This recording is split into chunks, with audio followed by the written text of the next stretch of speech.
Let's talk segment 2 today, Cedric, and that is by the numbers. And you're going to go with $100K. Man, that's a lot of coin. And there's a guy that a person. I don't know their identity, but they may win it because they went out on a big limb and said the St. Louis Blues are going to win the NHL crown. And darn if they're not close. Well, I know $100,000. That's Jenny Carlson money. I wouldn't know anything about that. But I'm going to tell you, there's a guy named Scott Barry early in the NHL season. He's a longtime St. Louis Blues fan, and he plunked down $400 on his St. Louis Blues to win the NHL, the Stanley Cup. And at the time, the Blues were one of the worst teams in the league. Yep. And the odds were 250 to 1. And so if they do it and they're in the Stanley Cup finals, he could score $100,000. The problem is if they don't do it, he scores zero. So what's been happening, Jenny, is there are auction houses out there that will buy your futures ticket for a set upon price. For instance, he could score $100,000 if they win. So maybe it's in his best interest to sell that ticket to a gambler for $50,000. And that gambler may go, I'm going to risk this $50,000 to win 100.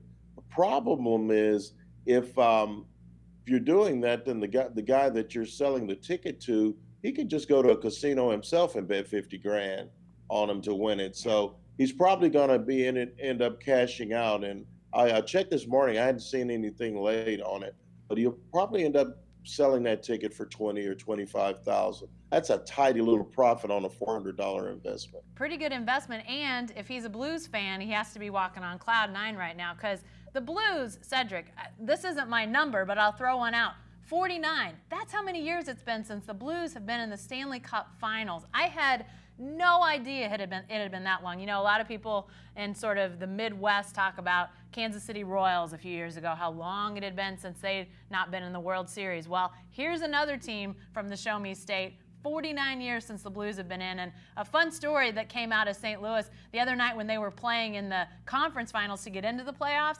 Apparently St. Louis having some bad storms that night, much like we've seen, again, throughout our part of the world here recently. And there was a tornado warning close to St. Louis, and the TV, they were preempting the Blues games, and people were up in arms. Give us our hockey back. We know there's a tornado, but we got to watch this game. So unbelievable. This is also a team, as you mentioned, Cedric, bad at the beginning of the year. Into January, they were out of the playoffs. Now they're in the NHL Finals. Unbelievable story about the Blues. Okay, I got a number for you. We can talk a little NFL, and here we are in May talking about the NFL. That's why it's at the top of the pecking order. Here's my number, $13 million. That's the number that Gerald McCoy was set to make for the Tampa Bay Buccaneers. They let him go, and it looks like he's going to end up signing for lesser money, probably $9 million, $10 million, but he may get to play for a contender, which, Cedric, you've seen lots of Longhorns from your area. I've seen Sooners from this area get on teams, play really well like Gerald McCoy did, but it's a franchise that just isn't very successful. I know he's losing several $1 million, but the chance to go play for a contending team, that's pretty cool. That's really exciting to get to see when you see guys have that chance. And Gerald McCoy, and you've been around him a lot, he's a delight. Yeah. I mean, this is one of the best interviews ever, just a quote machine, funny, glib. Tampa Bay is a bad football organization.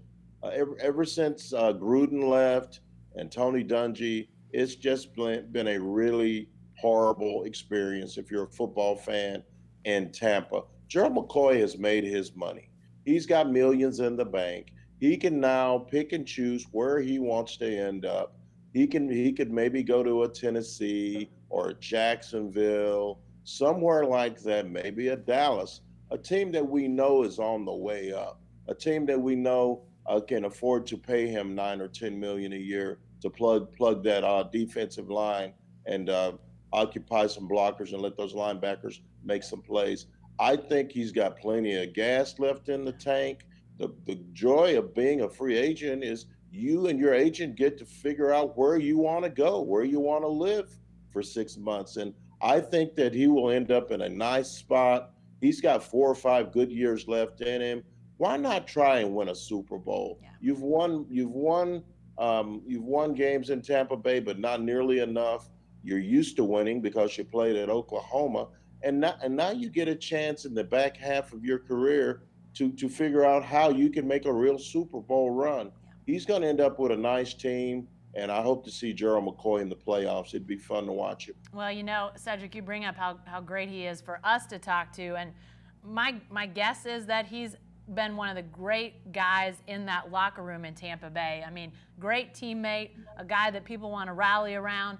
I don't think Tampa Bay necessarily thought he was done. I didn't get that impression at all. I think, as you said, I think they felt like he still had good years left, but at the money, I think they felt like they wanted to do some things differently with the dollars, which, you understand when you're dealing with an entire franchise. But that's a guy that's going to go in and not only play well, one of the best. He's one of the best on the defensive line in the NFL right now. I mean, it's just been that he's been in obscurity with the Bucs, but he's going to go in and play well, and then he's just going to be a great chemistry guy, a great locker room guy. So whoever gets him wherever he decides to go, I think it's going to be a great opportunity for him. I'm excited for him. I think it's going to be really fun to see maybe how his brand rises, because I think he has been one of those guys that maybe people aren't aware of just how good he's been because they haven't had a chance to see him as much as his level of play probably deserves.